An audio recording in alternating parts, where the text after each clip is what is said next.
Saying that कि तुम्हारा body का structure and figure and all which I didn't knew that कि अच्छा ये सारी चीज़ें बोलनी होती है. So I said I don't know it. Video के थंबनेल को देख के आप सबको पता चल ही गया होगा कि ये वीडियो किस चीज़ पे बनाई गई है और इस वीडियो में हम जो भी दिखाएंगे वो एक सबूत के साथ दिखाएंगे, क्योंकि इस बात को हम नहीं बल्कि बॉलीवुड के बहुत सारे एक्टर खुद आके कह रहे हैं. हर साल मुंबई में एक लंबी लाइन लगती है, इतनी लंबी लाइन कि अपनी मंजिल तक पहुंचना तो छोड़ो, कुछ ही लोग अपनी मंजिल को देख पाते हैं. इस लाइन में आपको ऐसे ऐसे लोग मिलेंगे जो कि अपनी मंजिल तक पहुंचने के लिए कुछ भी कर जाने के लिए तैयार रहते हैं. हर साल लाखों लोग एक्टर बनने का सपना लेके मुंबई पहुंचते हैं. उनका सपना होता कि एक बार एक पोस्टर पे मुस्कुराते हुए दिख जाए, एक बार टीवी के एक छोटे से रोल में दिख जाए, किसी मूवी में दिख जाए. बस इतना ही सपना होता है, लेकिन उनको उस छोटे से सपने को पूरा करने के लिए एक बहुत बड़ी कीमत चुकानी पड़ती है. लेकिन इन सब का सपना सपना ही बन के रह जाता है, क्योंकि बॉलीवुड में पर्दे के पीछे कई सारे शिकारी छुपे होते हैं और उन शिकारियों में से एक शिकारी का नाम है कास्टिंग काउच. एक छोटा सा रोल किसी की भी जिंदगी बदल सकता है और यहीं से शुरू होती है पावर और हैरेसमेंट की कहानी. जब एक तरफ स्ट्रगल करते हुए एक्टर एक्ट्रेस होते हैं और दूसरी तरफ हवस के भूखे डायरेक्टर होते हैं, हवस के पुजारी डायरेक्टर होते हैं. और बॉलीवुड में कास्टिंग काउच एग्जिस्ट करता है, इस बात को सलमान खान ने भी माना है और बोला है. Chiranjeevi ji, when they say casting couch does not exist, it's wrong. Casting couch does exist. Surveen Chawla, Prachi Desai, Reena Chadha, Kangana Ranaut और विद्या बालन ने ओपनली एक्सेप्ट किया है कि उनको फिल्मों में लेने से पहले उनकी लेने की कंडीशन रखी गई थी. और कास्टिंग काउच जैसे वायरस से फीमेल एक्ट्रेस ही नहीं बल्कि मेल एक्ट्रेस भी इन्फेक्ट हो चुके हैं, जिसमें आयुष्मान खुराना, रणवीर सिंह और विद्युत जामवाल जैसे एक्टर शामिल है.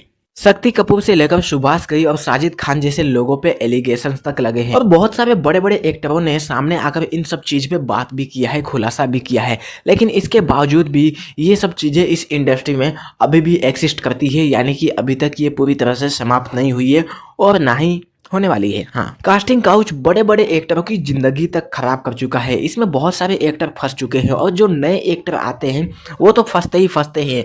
और जो लोग कास्टिंग काउच में नहीं लेटते हैं उनको फिल्मों में लिया ही नहीं जाता बल्कि रिप्लेस कर दिया जाता है दूसरे एक्टर से जो इस शर्त को मान लेते हैं. जिन लोगों को नहीं पता कास्टिंग काउच क्या होता है उन लोगों को बता दूं कि कास्टिंग काउच एक ऐसा फिल्मी इंटरटेनमेंट होता है जिसमें कि powerful producer, powerful director, powerful casting director नए नए एक्टर्स के साथ एक ऐसा डिमांड रखते हैं जिसमें वो उनके साथ सेक्सुअल फेवर्स की डिमांड रखते हैं. जो इस चीज़ को एक्सेप्ट कर लेता है उनकी ज़िंदगी तो बन जाती है, उनका जो सपना होता है पूरा हो जाता है. लेकिन जो इस चीज़ को एक्सेप्ट नहीं करता उनका सपना सिर्फ सपना ही बन के रह जाता है. बॉलीवुड का ग्लैमर देखने में जितना ज़्यादा चमकदार दिखता है उसके पीछे उतनी ही ज़्यादा कहानी छुपी होती है.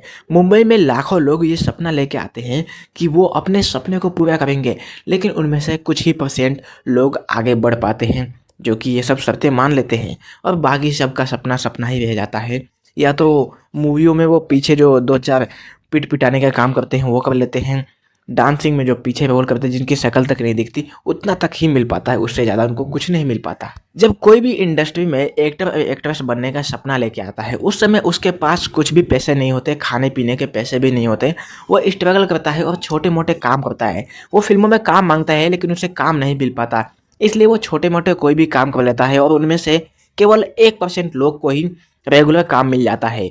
और लेकिन जब उनका सपना टूटता है तो वो डिप्रेशन में पहुंच जाते हैं और उस समय उनके पास सिर्फ और सिर्फ एक ही रास्ता होता है, कास्टिंग काउच का. अगर हम राखी सावंत के लैंग्वेज में कहें तो कास्टिंग काउच में स्क्रीन टेस्ट नहीं बल्कि स्किन टेस्ट होता है. स्क्रीन टेस्ट होता है. स्क्रीन टेस्ट होता है मॉर्निंग 9 बजे से लेके शाम के 6 बजे तक का, 6 से लेकर रात को 2-3 बजे तक का स्किन टेस्ट होता है. जब भी कोई नई लड़की इस इंडस्ट्री में आती है उस समय वो डायरेक्टर से मुश्किल से मिल पाती है और जब डायरेक्टर से मिलती है तो वो हवस का भूखा, हवस का पुजारी उसको देखता है और उससे एक मीटिंग करता है. और वो मीटिंग होती है वो अपने प्राइवेट जगह पे रख लेता है क्योंकि उनको प्राइवेसी भी तो चाहिए.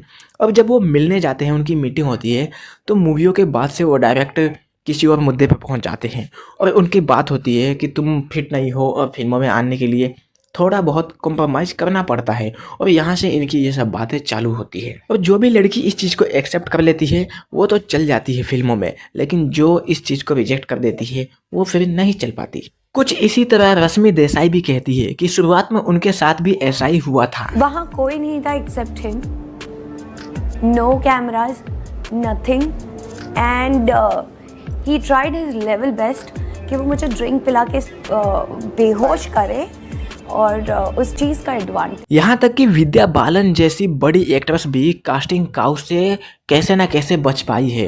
He came to meet me and he kept insisting that we go to my room and chat. And I didn't understand. I was alone. Yeah, uncomfortable. So so we were in the coffee shop chatting, and then he kept insisting we go to the room. But I did a very smart thing. When we went to the room, I left the door open, and then he knew that the only way for him was up. वैसे इस industry में female actress के साथ ये सब तो होता ही होता है, लेकिन रणवीर सिंह भी इस चीज में फंस चुके हैं और उन्होंने भी ये बताया है। Later I found out what he was interested in. He kept it on the side. He said, you have to be smart. You have to be sexy.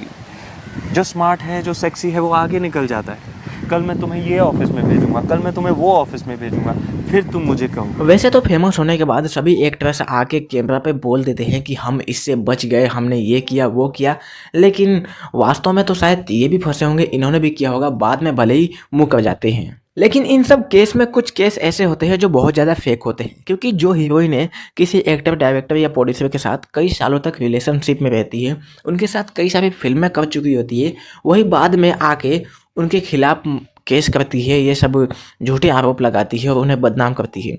यानी कि ये होता भी है और नहीं भी होता है, मतलब समझ गए होगे आप। तो मिलते हैं आपसे नए वीडियो के साथ, एक नए मुद्दे के साथ। बाय।